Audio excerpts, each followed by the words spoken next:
As of now, we have completed one basic passive component which is a resistor. Now we are discussing about another interesting passive component which is inductor. Before going through the inductor, we will learn what is inductance. Inductance is the property of an inductor. We have discussed resistance is the property of any material, but every material do not exhibit the inductance. So specifically, inductance is the property of an inductor. What is that property? It opposes any change of current through it. A resistance opposes the current through it, but inductance opposes if there is any change in the current, inductance opposes that change in current. By opposing that change in current, it will generate some self-induced voltage. That induced voltage is called as back EMF. How much the inductor is opposing the current, that can be known by this back EMF. Now we will discuss about this concept. Take a simple conductor and I have given a battery. So when I applied a battery, 5 volts battery, because this is conductor, there are free electrons available in this conductor. This potential difference makes all the free electrons to move in the single direction. Thereby we observe the current.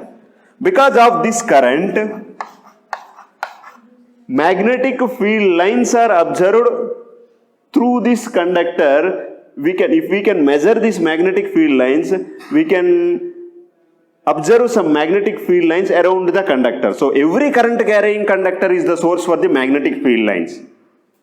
But this conductor is not able to store these magnetic field lines. If we stop supplying the potential difference, automatically the magnetic field lines vanish. So it is a magnet. Who can generate the magnetic field lines? Magnet. But it is behaving as a magnet in the presence of the battery. When we remove the battery, there is no appearance of the magnetic field lines. Now we are constructing this device. This device is capable of storing the magnetic field lines. Sir, with which material we have made this device? The simple conductor. But here we have discussed the conductor. Yes, we have discussed the conductor, but here the physical structure we have designed is capable of storing the magnetic field lines. How can we explain this concept? For example, if we take the plastic material, the plastic by itself may not have the ability to store the water. But now I have molded the plastic in the industry in such a way that it is capable of storing the water. If I ask you the question, where the capability to store the water for the plastic came, if you say by this nature of the material, then even though if I do not mold the plastic, it should have the capability to store the water. But it is storing the water because of this physical structure. If I open this plastic, if I make a hollow plastic water bottle, then it do not have the capability to store the water. Similarly, it is a conductor and it is also conductor, but we have constructed this conductor in such a way that we have molded some windings. Now we are no more calling this device or this component as a conductor. Instead of that, we are calling this component as inductor. This is not conductor, now it is inductor. Again we have given battery potential difference. Because by nature it is conductor, free electrons are there. Now this potential difference is making all the free electrons to move in the single direction. Because of that, current is observed through this inductor and magnetic field lines are observed. Now this inductor is capable of storing these magnetic field lines. So inductor stores the magnetic field. When we connect the same inductor, if I use some wire, simple wire without this physical construction, this is not capable of storing the magnetic field. This storage of magnetic field came because of its physical structure. Now we tried to change the voltage from 5 volts to 9 volts in this conductor. What happens? Because I have incremented my supply from 5 volts to 9 volts, obviously the current also increases. So current is increasing, which is the source for the magnetic field lines. Now the magnetic field lines also increases. Now we will observe much intensified, more amplitude magnetic field lines.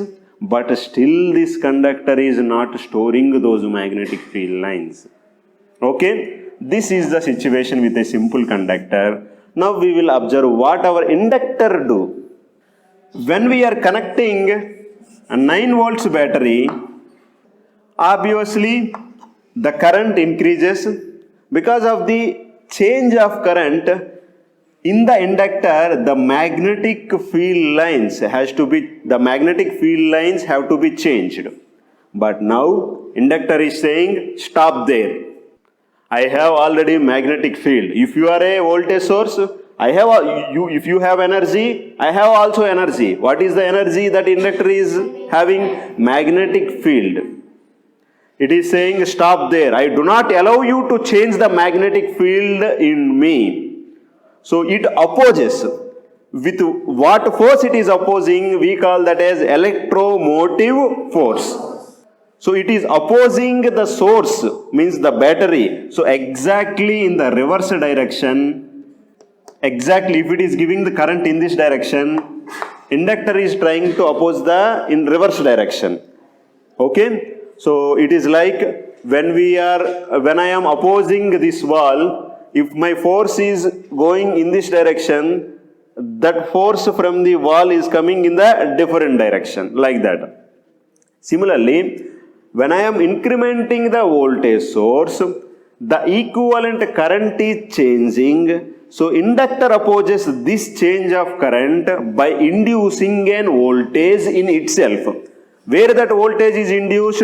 In the inductor itself. If we measure that voltage, example, if that voltage is 1 volt, this voltage is called as induced voltage. This voltage is called as induced voltage, and we are giving the name to this voltage as back EMF. What is the name for voltage? Back EMF. Because we are calling this as a back EMF, inductor is saying, if you are a battery source, I am also giving some voltage to you, take it. So it is giving back. That's why it is called as back EMF. It is also EMF, electromotive force, 9 volts potential difference. We are using the terminology EMF, potential difference, or voltage. All are similar terms.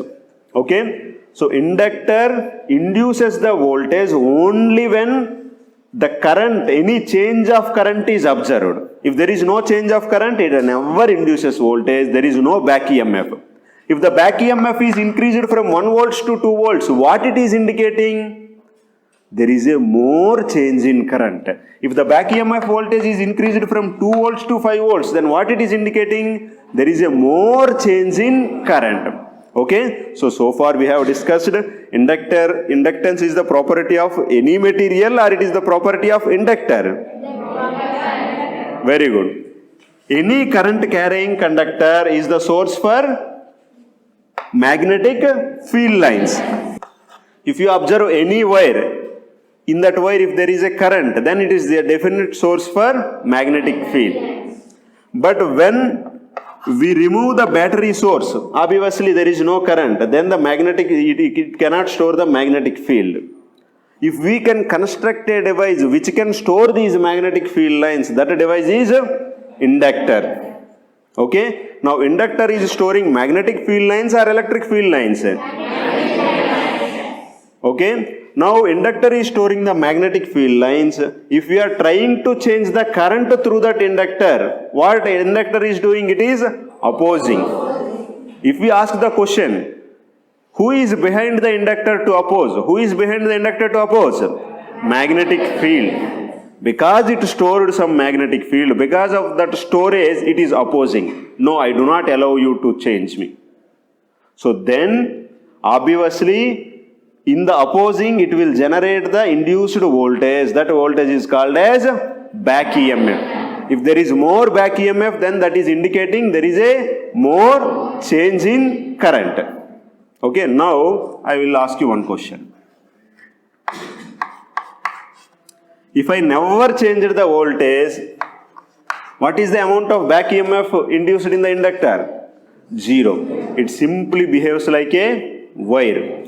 There is no more inductor. It is capable of storing magnetic field, there is no doubt, but it never changes, it never opposes any change of current. It never opposes any change of current.